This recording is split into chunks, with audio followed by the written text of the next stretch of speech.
Hi hello, ഇന്നത്തെ recipe കൂന്തൽ വെച്ചിട്ടാണ്. നല്ല അടിപൊളി റോസ്റ്റ് റെഡിയാക്കിയെടുക്കാം. സിമ്പിളായിട്ട് ഉണ്ടാക്കിയെടുക്കാൻ പറ്റിയൊരു റെസിപ്പിയാണ്. ചൂട് ചോറിൻ്റെ കൂടെ ചപ്പാത്തീൻ്റെ കൂടെ ഒക്കെ നമുക്കിത് കഴിക്കാൻ പറ്റും. അപ്പോൾ ഇതെങ്ങനെ ഉണ്ടാക്കണമെന്ന് കണ്ടു നോക്കാം.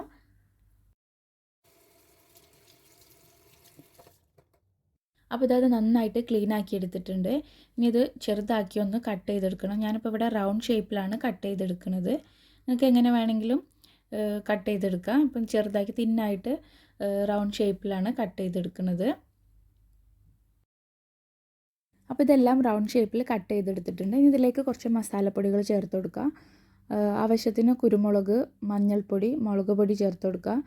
പിന്നെ ഇതിലേക്ക് കുറച്ച് ഇഞ്ചി വെളുത്തുള്ളി പേസ്റ്റ്, കുറച്ച് കറിവേപ്പിലയും കൂടി ചേർത്ത് നന്നായിട്ട് ഇതൊന്ന് മിക്സ് ചെയ്ത് വെക്കുക.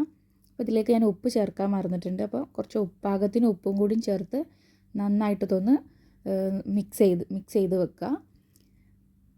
പിന്നെ ഇതിലേക്ക് കുറച്ച് വെളിച്ചെണ്ണ വേണമെങ്കിൽ ചേർത്താൽ മതി കേട്ടോ. കുറച്ച് വെളിച്ചെണ്ണ, ഒരു ടീസ്പൂൺ വെളിച്ചെണ്ണയും കൂടി ചേർത്ത് നന്നായിട്ട് ഇതൊന്ന് മിക്സ് ചെയ്ത് വെക്കുന്നുണ്ട്. ബാക്കിയുള്ള ഇൻഗ്രീഡിയൻസ് ഒക്കെ ഒന്ന് സെറ്റ് ആവണ വരെ ഇതവിടെ ഒന്ന് മാറ്റി വെക്കുക. അപ്പോൾ ഞാനിതിലേക്ക് ഇതാ ഒരു ടീസ്പൂണ് വെളിച്ചെണ്ണയും കൂടി ചേർക്കുന്നുണ്ട്. അപ്പോൾ എല്ലാം റെഡിയാക്കിയിട്ടുണ്ട്. ഇനി റോസ്റ്റ് റെഡിയാക്കി എടുക്കുക. അപ്പോൾ അതിലേക്കൊരു ചട്ടി വെച്ചിട്ടുണ്ട്. ഒരു 2-3 ടേബിൾ സ്പൂൺ വെളിച്ചെണ്ണ ചേർത്ത് കൊടുക്കുക. അടുത്തത് ഇതിലേക്ക് വലിയ ജീരകം, പച്ചമുളക്, 1-2 അല്ലി വെളുത്തുള്ളി ചതച്ചതും കൂടി ചേർത്ത് കൊടുക്കുക. അതൊന്ന് മൂത്ത് കഴിഞ്ഞതിന് ശേഷം ഉള്ളി ചേർത്ത് കൊടുക്കുക. ഒരു വലിയൊരു സൈസ് ഉള്ളിയാണ് ഞാൻ എടുത്തിട്ടുള്ളത്. അത് ഇതേപോലെ ചെറുതാക്കി കട്ട് ചെയ്തതും കൂടി ചേർത്ത് നന്നായിട്ടൊന്ന് വഴറ്റിയെടുക്കുക. പെട്ടെന്നൊന്ന് റെഡിയാവാൻ വേണ്ടിയിട്ട് കുറച്ച് ഉപ്പും കൂടി ചേർത്ത് കൊടുത്താൽ മതി. അപ്പോൾ ഉള്ളിയൊക്കെ നന്നായിട്ടൊന്ന് റെഡി ആയിട്ടുണ്ട്. അതിലേക്ക് ഒരു ചെറിയൊരു തക്കാളി ഇതേപോലെ സ്ലൈസ് ചെയ്ത് ചേർത്ത് കൊടുക്കുക.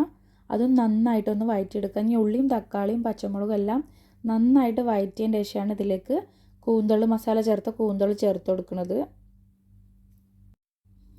അപ്പോൾ കൂന്തൽ ചേർത്തിട്ടുണ്ട്. ഇനി നന്നായിട്ട് ഇതൊന്ന് മിക്സ് ചെയ്തെടുക്കുക. അപ്പോൾ ഇത് നമ്മൾ നേരത്തെ കൂന്തലിൽ കുറച്ച് പൊടികളാണ് ചേർത്തിട്ടുള്ളത്. അപ്പോൾ ഇനി വേണമെങ്കിൽ കുറച്ചും കൂടി പൊടികളൊക്കെ ഒന്ന് ചേർത്ത് ഈ ഉള്ളിയായിട്ട് മിക്സ് ചെയ്തതിന് ശേഷം കുറച്ചും കൂടി പൊടികളൊക്കെ ഒന്ന് ചേർത്ത് നമുക്കൊന്ന് റോസ്റ്റ് ചെയ്തെടുക്കാം. അപ്പോൾ ഞാനിതിലേക്ക് കുറച്ച് മഞ്ഞൾപ്പൊടി ചേർക്കുന്നുണ്ട്. അപ്പോൾ നേരത്തെ നമ്മൾ മല്ലിപ്പൊടി ചേർത്തിട്ടില്ല. അപ്പോൾ ഒരു 1/2 ടീസ്പൂൺ മല്ലിപ്പൊടി, കുരുമുളക് പൊടി കൂടി ചേർത്ത് കൊടുക്കുക.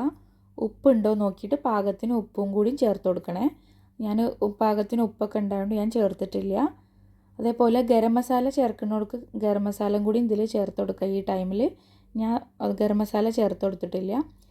ഇതേപോലെ നന്നായിട്ടൊന്ന് വഴറ്റിയെടുക്കുക. അപ്പോൾ ഇതവിടെ കൂന്തൽ റോസ്റ്റ് റെഡി ആയിട്ടുണ്ട്.